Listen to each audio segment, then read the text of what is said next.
everybody. Happy Monday. I hope you had a great weekend. We did. We got our Christmas tree and we decorated it, much to my son's delight. It was a really nice weekend. We also drove around looking at everybody's Christmas lights, and it's quite lovely right now. Really, everyone is doing an amazing job decorating their houses and stuff.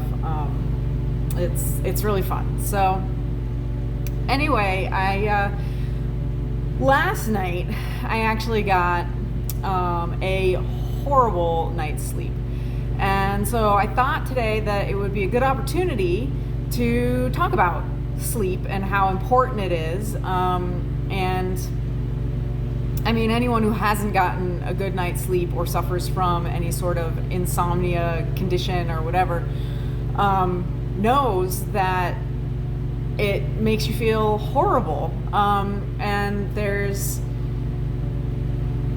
good reason for that. And there are so many benefits to sleep. And it was actually, for a while, thought that sleep was just kind of like a byproduct. It wasn't that important, and there was some research into how to help people to not sleep. This was kind of like way back in the day, and well, it turns out sleep is really important. And one of the things you can look at to realize how important it is that every single animal on Earth does it. Every animal sleeps or has some sort of rest period. We don't know. People don't know necessarily. There's still a lot we don't know about sleep, but we don't know necessarily that every animal's sleep is the same. But every animal does it. Every animal on Earth. So that tells you right there that if evolution does not like to hold on to things that aren't important, and if everything on Earth, every animal on Earth has this cycle, that shows you how incredibly important it is. And if anyone, like I said, not getting enough sleep, it really, you feel like, not only do you feel groggy, but you also, your memory isn't as good. So when you get enough sleep, part of what sleep does is your brain is working really hard to basically kind of go over the previous day and solidify memories and stuff from the previous day. And if you don't get enough sleep, then your body can't do that. Your brain can't do that. Another thing that happens during sleep, and is kind of, I think, speculated part of the reason why you feel so kind of groggy and tired, is that, and I read this, I honestly actually can't remember where I read this, but I read it a while ago, is that the cerebral spinal fluid in your brain, it's like a faucet being turned on, and it washes through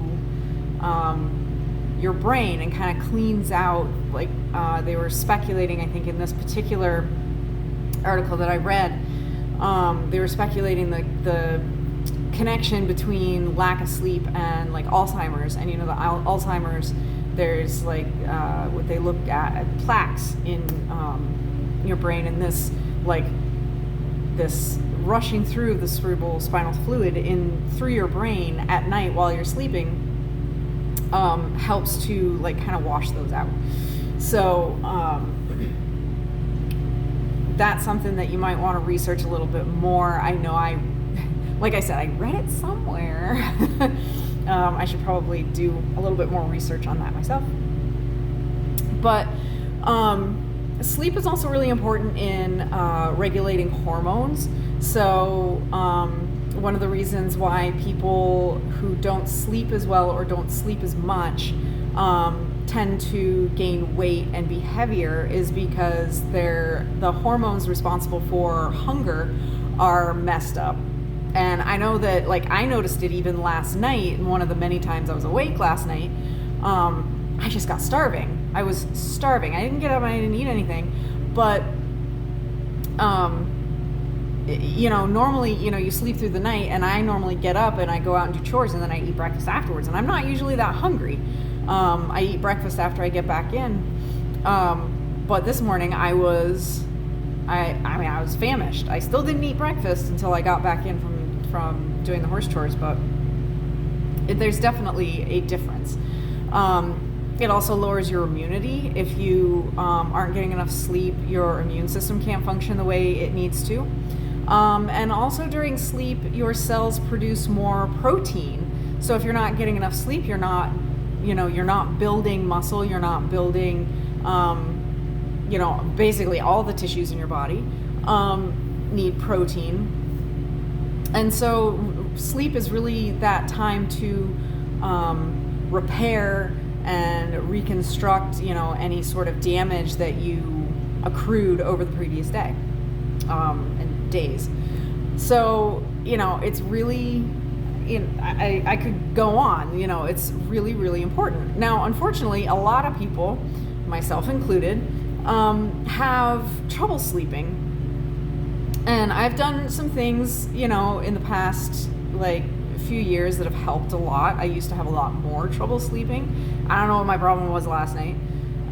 But, you can do the usual things like, not looking at electronics before you go to bed for a couple of hours before you go to bed. Not drinking caffeine later in the day, like past 2-3 o'clock in the afternoon. Going to bed and getting up at the same exact time every day so that you get into a rhythm. So those are all like pretty typical things. Some other things that I've personally done in my life recently to help with my sleep cycles is one, magnesium has made a big difference for me. Some people supplement with melatonin, which is the sleep hormone.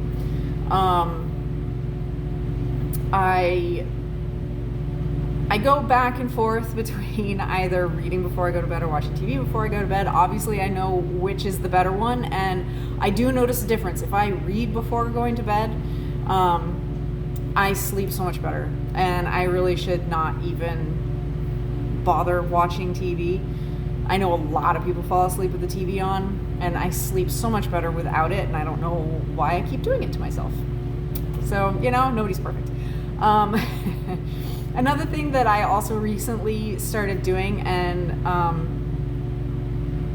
I think has made a bit of a difference is I don't put sunglasses on until like 10 in the morning or noon, and I try to get outside and and get so that there's that bright early morning sun when the sun comes up. Today we didn't get that bright morning sun because it's cloudy and gross out, but getting that bright early morning sun kind of like recalibrates your circadian rhythm every morning, and that I think has made a little bit of a difference. And also just getting outside in general, and I think that was maybe one of my issues yesterday was I didn't really get outside because it was freezing cold and windy, and I really didn't feel like spending any more time outside than I absolutely had to.